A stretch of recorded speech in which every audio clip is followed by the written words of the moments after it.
नमस्कार, स्वागत है आपका फिफाड़ा हिंदी क्लासेस के यूट्यूब चैनल पर। और इस क्लास में अपन पढ़ रहे थे रचना शिक्षण। तो रचना शिक्षण में अपनों ने अर्थ, परिभाषा, महत्व, सोपान सभी चीजें देख ली थी। तो अब कौन सा टॉपिक आ जाता है? अब रचना शिक्षण में ही अत्यंत महत्वपूर्ण टॉपिक अपन शुरू करने जा रहे हैं, और वो कौन सा है? रचना शिक्षण की प्रमुख विधियां। तो चलिए शुरू करते हैं आज की क्लास को। और आज की क्लास में अपन देखते हैं रचना शिक्षण की कौन कौन सी विधियां हो सकती है। तो रचना शिक्षण की विधियों का अध्ययन अपन करेंगे। देखिए, रचना शिक्षण की अनेक विधियां होती है। खेल विधि होती है, प्रश्नोत्तरी विधि होती है, अनेक प्रकार की विधियां होती है, जिसके माध्यम से प्रवचन विधि भी होती है, जिनके माध्यम से बालक को रचना शिक्षण करवाया जाता है। अपन यहाँ पर एक एक करके इन्हीं विधियों का अध्ययन करने वाले हैं। तो चलिए बढ़ते हैं आज की क्लास की तरफ और पहली रचना शिक्षण की विधि की तरफ। तो पहली विधि कौन सी है? प्रश्नोत्तरी विधि। प्रश्नोत्तरी विधि किसकी है? रचना शिक्षण की है। अब यहां पर नाम से स्पष्ट है, क्या है? प्रश्न और उत्तर। तो ये दो शब्दों से मिलकर बना है प्रश्न प्लस उत्तर, यानी ये विधि किसके माध्यम से चलेगी? प्रश्न व उत्तरों के माध्यम से चलेगी। इसमें क्या होगा? इसमें जो शिक्षक है वो शिक्षार्थी से अनेक प्रकार के प्रश्न करेगा, अनेक प्रकार के प्रश्न करेगा। हालांकि प्रश्नों की अपनी सीमाएं हैं, कौन कौन सी सीमाएं हैं वो भी देखेंगे, परंतु अभी अपन इसका सामान्य परिचय देख रहे हैं।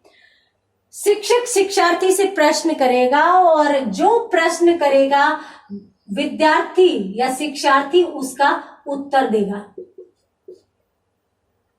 अब उत्तर वो अपनी समझ व सामर्थ्य के आधार पर देगा। सही भी हो सकता है और गलत भी हो सकता है। अब यदि शिक्षार्थी ने या विद्यार्थी ने गलत जवाब दे दिया तो शिक्षक का यह कर्तव्य है कि वहां पर उसी से यानी उसी विद्यार्थी से उत्तर निकलवाए।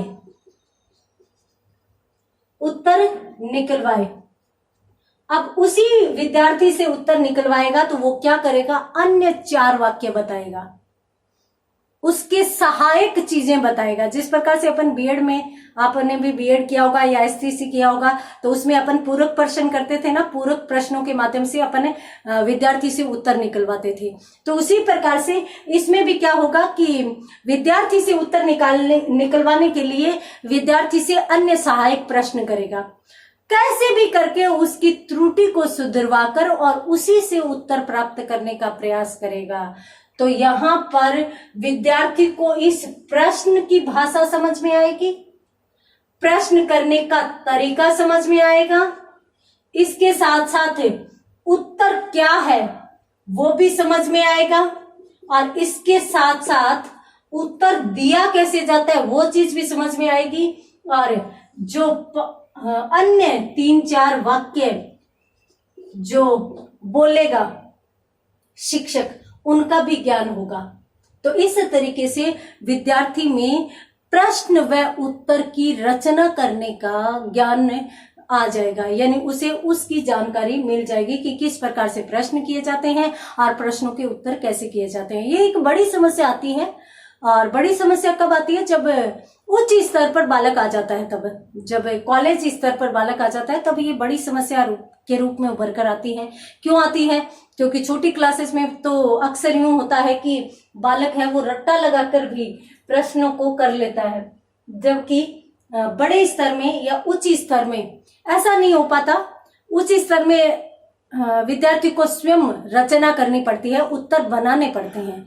तो उसके लिए रचना ज्ञान अत्यंत आवश्यक माना जाता है। तो चलिए अपन देख लेते हैं इस विधि को भी अच्छे से। क्या है इस विधि की प्रमुख विशेषताएं? प्रश्न किस प्रकार के होने चाहिए? कौन कौन सी चीजें इसमें अत्यंत आवश्यक मानी जाती हैं? तो वो सभी चीजें अपन इसमें देख लेते हैं। तो सबसे पहले तो मैं आपको बता देती हूं कि भाई प्रश्नोत्तरी जो विधि है वो सर्वाधिक प्राचीन विधि है। अपनों ने देखा भी है, प्रश्नोत्तरी विधि वैसे भी अपन पढ़ चुके हैं। तो सर्वाधिक प्राचीन भी विधि है और सर्वाधिक प्रचलित भी विधि है। यह विधि प्रचलन में भी बहुत अधिक है। तो सर्वाधिक प्राचीन के साथ साथ सर्वाधिक प्रचलित विधि इसको माना जाता है। किसको माना जाता है? प्रश्नोत्तरी विधि को माना जाता है। अब इसमें क्या होता है, यदि इसकी प्रक्रिया की बात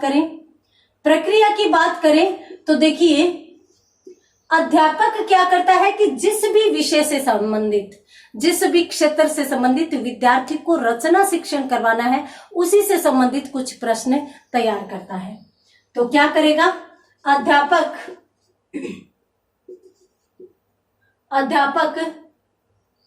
विद्यार्थी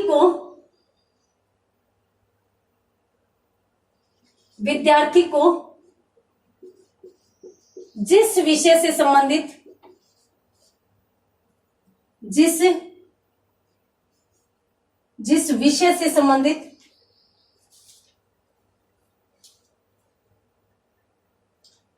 विषय से संबंधित रचना ज्ञान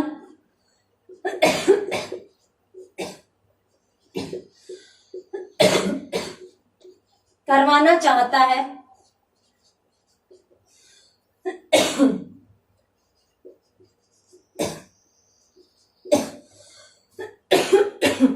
उसी से संबंधित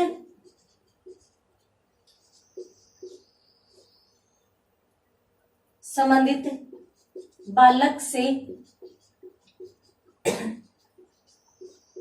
प्रश्न पूछता है। ये लीजिए, सबसे पहली बात तो सर्वाधिक प्राचीन व प्रचलित विधि है। आप स्क्रीनशॉट लीजिए, उसके बाद अपन आगे की चीज देखेंगे कि सर्वाधिक प्राचीन विधि है, प्रचलित विधि है। प्रक्रिया में पहला स्टेप ये होता है कि अध्यापक है वो विद्यार्थी से जिस विषय से संबंधित रचना ज्ञान करवाना चाहता है वह उसी विषय से संबंधित बालकों से प्रश्न पूछता है। और जो प्रश्न पूछता है वो किस प्रकार से होंगे या किस प्रकार से पूछे जाएंगे, उस पर यदि अपन विचार करें तो देखिए, इसमें क्रमबद्धता आनी अत्यंत आवश्यक है। अब क्रमबद्धता कैसे? अब ये नहीं हो कि आप कहानी शिक्षण से संबंधित बच्चे को ज्ञान करवाना चाहते हो, तो कहानी शिक्षण में आप स्टेप बाय स्टेप चलेंगे। सबसे पहले ये नहीं है कि आप कहानी शिक्षण के तत्व बता देंगे। सबसे पहले आप यूं बताएंगे कि भाई कहानी का उद्भव कैसे हुआ, कहानी का विकास कैसे हुआ, कहानी है क्या, उसका अर्थ बताएंगे, उसकी परिभाषाएं बताएंगे। जब बालक को ये समझ में आ जाएगा कि भाई कहानी है क्या, फिर उसको बताइए कि भाई कहानीकार को इन तत्वों का पालन करना आवश्यक होता है। जैसे मान लीजिए, सबसे पहले अपन कथा वस्तु या विषय वस्तु को देखते हैं, तो विषय वस्तु जो कहानीकार है वो कहीं से भी ले सकता है। उसकी विषय वस्तु सामाजिक हो सकती है, राजनीतिक हो सकती है, धार्मिक हो सकती है। तो इस प्रकार से आप स्टेप बाय स्टेप बालकों को प्रश्न पूछिए, बालकों को ज्ञान करवाइए। तो यहाँ पर जो प्रक्रिया में दूसरा स्टेप होगा, जो है पहले स्टेप का सहायक ही, उसमें क्या होगा कि अध्यापक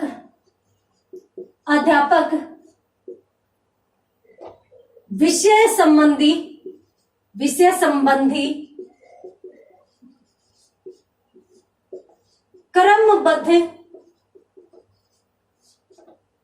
क्रमबद्ध रूप से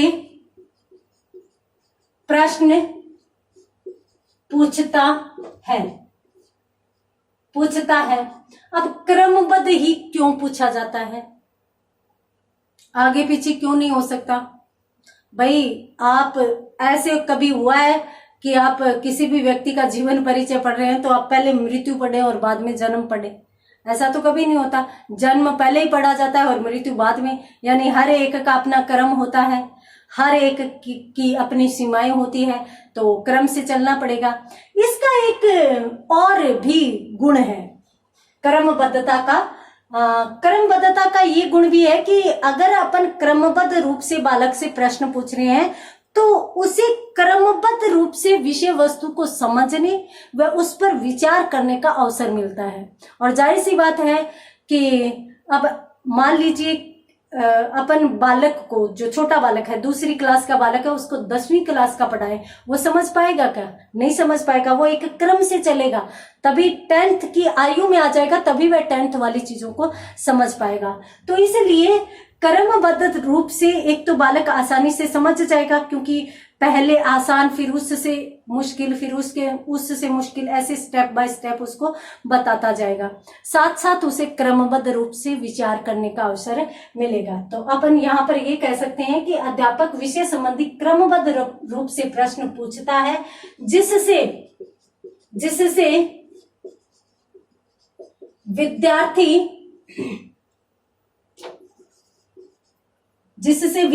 को विषय वस्तु पर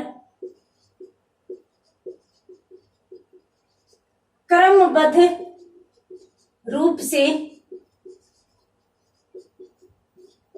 विचार करने का अवसर प्राप्त होता है। तो ये एक इसका गुण भी कहा जा सकता है और ये एक नियम भी कहा जा सकता है। नियम ये है कि क्रमबद्ध प्रश्न पूछना ही पूछना है। आप बिना क्रम से ऐसे नहीं कि आगे का पीछे और ऐसे प्रश्न पूछ ही नहीं सकते, इस विधि का नियम है। दूसरी बात, इसका गुण भी बन जाता है। तो यहाँ पर भी स्क्रीनशॉट लीजिए और उसके बाद अपन बात करते हैं आगे इस विधि में और कौन कौन से नियम है वो कहे जा सकते हैं। तो देखिए, इसके साथ साथ एक चीज और जरूरी है। कभी कभार यूं होता है कि बालक को सीधा का सीधा लेखन कार्य दे दिया जाता है। ये एक गलत तरीका है, अमनोवैज्ञानिक तरीका है। यदि आप बच्चे को प्रश्न सिखाना चाहते हो, जैसे मान लीजिए कि आप क्लासेस में जाते हो, आप किसी भी विषय का अध्ययन करवाते हो, तो विषय का अध्ययन करवाते समय ऐसे थोड़े ना कि आप जाते ही लिखवाना शुरू कर देते हो। आप पहले बच्चे को समझाते हो कि भाई ये प्रश्न है, इस प्रश्न में इस प्रकार से उत्तर आएगा, इससे संबंधित ये बातें हैं जो आपको जाननी आवश्यक है। तो इस प्रकार से आप पहले समझाएंगे और समझाकर बाद में लिखवाएंगे। तो इसकी भी एक शर्त है, इस विधि की भी शर्त है कि प्रश्न विद्यार्थी से शिक्षक पहले मौखिक रूप से पूछेगा और मौखिक रूप से ही उसका उत्तर जानेगा, उसका उत्तर प्राप्त करेगा। और बाद में सही उत्तर तक पहुंचने के बाद विद्यार्थी से वह लिखने के लिए कहेगा, रचना करने के लिए कहेगा। तो यहां पर अपन इस चीज को भी देख लेते हैं कि भाई इस विधि में पहले मौखिक तथा बाद में लिखित प्रश्न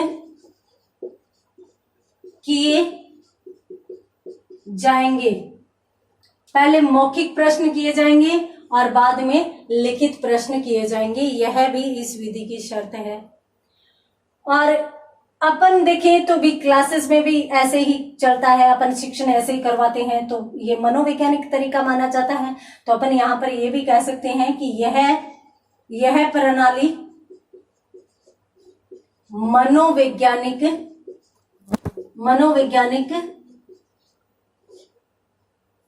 प्रणाली है। इसको मनोवैज्ञानिक कहने का एक और भी कारण है। क्या कारण है? शिक्षक तो बराबर प्रश्न पूछ रहा है, विद्यार्थी बराबर उत्तर दे रहे हैं। यहां तक कि विद्यार्थी को सही उत्तर नहीं पता तो भी वह उनसे उत्तर निकलवाने का प्रयास करता है। तो इसलिए शिक्षक व शिक्षार्थी दोनों सक्रिय रहते हैं, दोनों एक्टिव रहते हैं। तो तो एक्टिव जहां पर रहते हैं शिक्षक शिक्षार्थी, उनके मध्य यदि अंतःक्रिया चल रही है तो वह विधि मनोवैज्ञानिक मानी जा सकती है। तो अपन यहां भी ये भी लिख सकते हैं कि यह विधि, या अपन यूं कहें कि इस विधि में, इस विधि द्वारा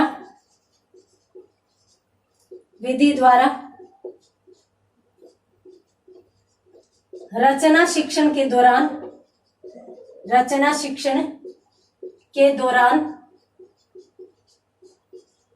शिक्षक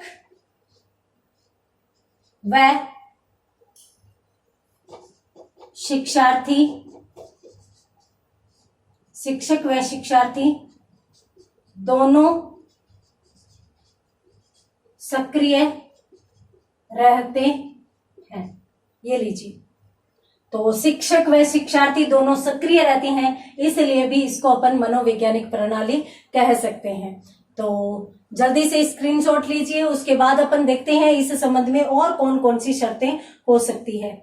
तो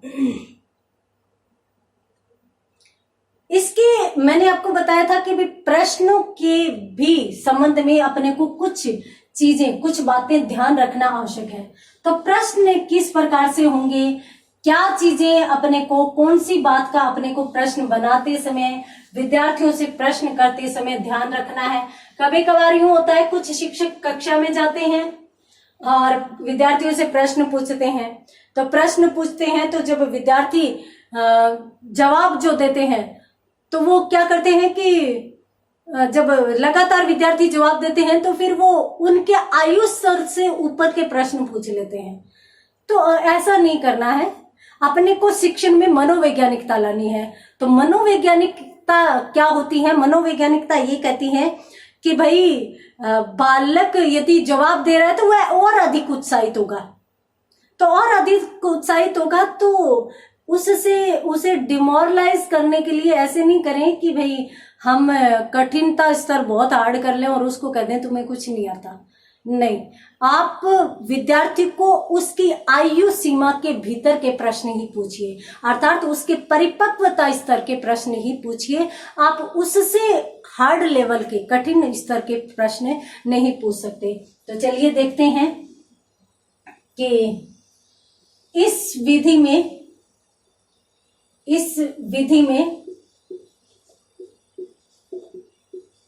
अध्यापक को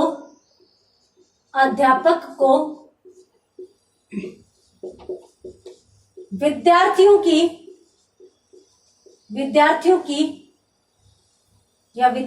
के परिपक्वता स्तर को ध्यान में रखते हुए ही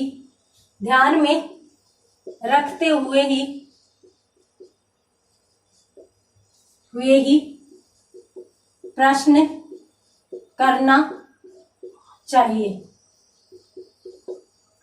तो इस विधि में अध्यापक को परिपक्वता स्तर के अनुसार प्रश्न करना चाहिए। ये नहीं है कि आप छठी क्लास में जाकर 10वीं का प्रश्न पूछ रहे हो, ये भी नहीं होना चाहिए कि छठी क्लास में जाकर आप तीसरी क्लास का प्रश्न पूछ रहे हो। नहीं, उसकी जो परिपक्वता का स्तर है, यदि आपने निम्न स्तर के प्रश्न पूछे तो भी विद्यार्थी वहां पर असमायोजित हो जाएगा, असंतुलित हो जाएगा। और ऐसे कहा जाता है ना कि भाई एक क्लास है, उसमें 10 बच्चे जो है वो प्रतिभाशाली बच्चे हैं और बाकी 90 जो है वो सामान्य स्तर के बच्चे हैं। तो अक्सर ऐसा होता है कि जो प्रतिभाशाली बालक होते हैं वो एक बार समझाने पर ही उसको सीख लेते हैं, समझ लेते हैं विषय वस्तु को। तो फिर वो क्या करते हैं, शिक्षक यदि उन अन्य बच्चों को सिखाने के लिए बार बार बताता है तो फिर वो क्लास को असंतुलित करने का प्रयास करते हैं वो बच्चे प्रतिभाशाली। फिर क्यों? क्योंकि उनको तो वो समझ में आ चुकी, अब उनको उससे हार्ड लेवल चाहिए, उससे और दूसरा प्रश्न चाहिए। अब आप यदि वहां पर वो चीज बताते रहते हो तो वो फिर कभी किसी के बैग को उठाएंगे, कभी किसी के पेन को उठाएंगे, कभी किसी को हाथ लगाएंगे, कभी किसी को पैर लगाएंगे, तो इस प्रकार की हरकतें करना वो शुरू कर देंगे। तो परिपक्वता स्तर के अनुसार ही प्रश्न किए जाने चाहिए। साथ साथ ये भी होने चाहिए कि भी प्रश्न में ऐसा नहीं हो कि विद्यार्थी को असमंजस में डाल दे प्रश्न। इस प्रकार के प्रश्न नहीं करने। प्रश्न अपने को बिल्कुल स्पष्ट एवं छोटे छोटे प्रश्न करने हैं। अब छोटे छोटे प्रश्न और बिल्कुल स्पष्ट का मतलब ये हुआ कि कभी कभार ऐसे हुआ, जैसे आप रीट की तैयारी कर रहे हो तो रीट की एग्जाम में ऐसे काफी बार प्रश्न आ चुके हैं, मनोविज्ञान से संबंधित आ चुके हैं, जिनमें एक से अधिक उत्तर होते हैं, एक से अधिक विकल्प आने की संभावना रहती है, तो वहां पर आप कंफ्यूज हो जाते हो। तो वो तो कंपटीशन एग्जाम है, आपका स्तर बड़ा है, तो कंफ्यूज करना तो आरपीएससी का काम है, बोर्ड का काम है, तो वो तो आपको कंफ्यूज करेंगे ही, परंतु आपको बच्चों को इस प्रकार से कंफ्यूज करके और उनके उत्साह को मारना नहीं है, उनमें उत्साह भरना है। तो इसलिए आप छोटे छोटे और स्पष्ट प्रश्न कीजिए ताकि प्रश्न सुनते ही बालकों को समझ में आ जाए और वो उत्साह के साथ आपका जवाब दे सके। तो देखिए चलते हैं। प्रश्न छोटे एवं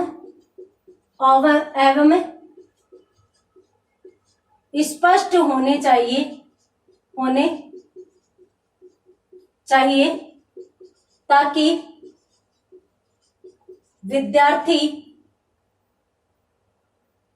ताकि विद्यार्थी उत्साहित होकर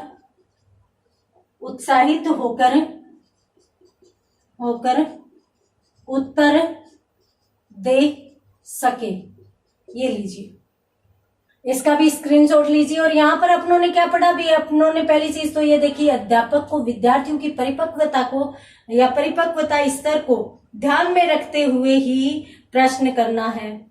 दूसरी बात, प्रश्न छोटे एवं स्पष्ट होने चाहिए ताकि विद्यार्थी उत्साहित होकर उत्तर दे सके। उसके बाद अपन क्या कह सकते हैं कि अपन ये देख सकते हैं प्रश्नोत्तरी विधि में और क्या चीज, देखिए कभी कभार है वो विद्यार्थी शॉर्ट एंड स्वीट नहीं कहेंगे, ज्यादा ही शॉर्ट जवाब देते हैं। जैसे आपने देखा होगा, किसी से आपने पूछा बेटा आपका नाम क्या है, रितुल, इतने से काम चला देता है। तो आप विद्यार्थी को ऐसी आदत डालिए, रचना शिक्षण का ज्ञान यदि करवाना चाहते हैं, सीधी प्रश्नावली विधि चल रही है, अगर सोशल साइंस में कोई फर्क नहीं पड़ता कैसे भी चले, परंतु रचना शिक्षण का ज्ञान यदि आप विद्यार्थी को करवाना चाहते हैं तो आप पूरे वाक्य में उत्तर लेने का प्रयास कीजिए। पूरे वाक्य में उत्तर लेने का मतलब है कि जहां पर आपने किसी बच्चे से पूछा कि बेटा आपका नाम क्या है, तो वो ये नहीं हो कि वो ये कहकर निकल जाए कि ये कहकर निकल जाए रितुल, नहीं, वो पूरा वाक्य बोले कि सर मेरा नाम रितुल है। ये पूरे वाक्य की आदत क्यों डालनी है, क्योंकि रचना करनी है उसे, और रचना अपन मौखिक रूप में तो कैसे भी प्रश्न समझ लेते हैं, परंतु जब लिखना है तो लेखन शैली में अपने को संपूर्ण व्याख्यान देना होता है, पूरा स्पष्टीकरण करना होता है। तो पूर्ण स्पष्टीकरण के लिए बालक को वाक्यों का बहुत अच्छा ज्ञान होना चाहिए, और उसे वाक्यों का अच्छा ज्ञान करवाने के लिए उसमें ये आदत होना, या रचना शिक्षण के लिए वाक्य को पूरा लिखने की आदत होना अत्यंत आवश्यक है। जैसे मान लीजिए कि आपने बालक से यूं कहा कि आपकी रुचि किसमें है, या आपने यूं पूछा कि आपको संगीत आता है क्या, बच्चा कहेगा नहीं। अब नहीं से काम नहीं चलाना, वाक्य में उत्तर लीजिए, शब्दों में उत्तर नहीं। सर मुझे संगीत नहीं आता, या सर मुझे गाना नहीं आता। तो इस प्रकार से पूरे वाक्य में उत्तर लेने का प्रयास कीजिए। तो क्या कह सकते हैं अपन इस संबंध में, अपन ये कह सकते हैं कि अध्यापक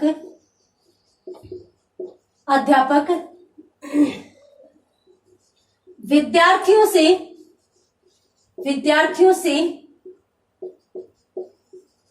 शब्दों में उत्तर न लेकर पूर्ण वाक्य में प्राप्त करे, जो लेखन रचना में सहायक हो। तो ये चीज हो गई। शब्दों में उत्तर नहीं लेना, वाक्यों में उत्तर लेना, और वह भी पूरा का पूरा वाक्य, तभी जाकर बालक है वो बहुत अच्छे से लिख पाएगा। इसके साथ साथ मैंने आपको बताया भी था कि भाई बालक के प्रश्न में कोई त्रुटि हो जाती है, उत्तर गलत आ जाता है, तो आप क्या करेंगे, आप उस गलती को उसी के द्वारा सुधरवाने का प्रयास करेंगे, उसी के माध्यम से सुधारने का प्रयास करेंगे। तो ये चीज भी अपन देख लेते हैं कि यदि बालक प्रश्न के उत्तर में त्रुटि करता है तो वह उसी के द्वारा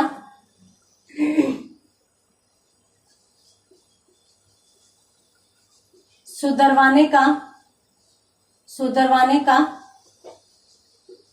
प्रयास किया जाना चाहिए। बालक से ही सुधरवाने का प्रयास करना है। ये नहीं कि कोई भी प्रश्न आपने पूछा, तो मान लीजिए कि कोई ऐतिहासिक पाठ आप पढ़ा रहे हैं, तो ऐतिहासिक पाठ पढ़ा रहे हैं या हिंदी पढ़ रहे हैं तो हिंदी की बात करें।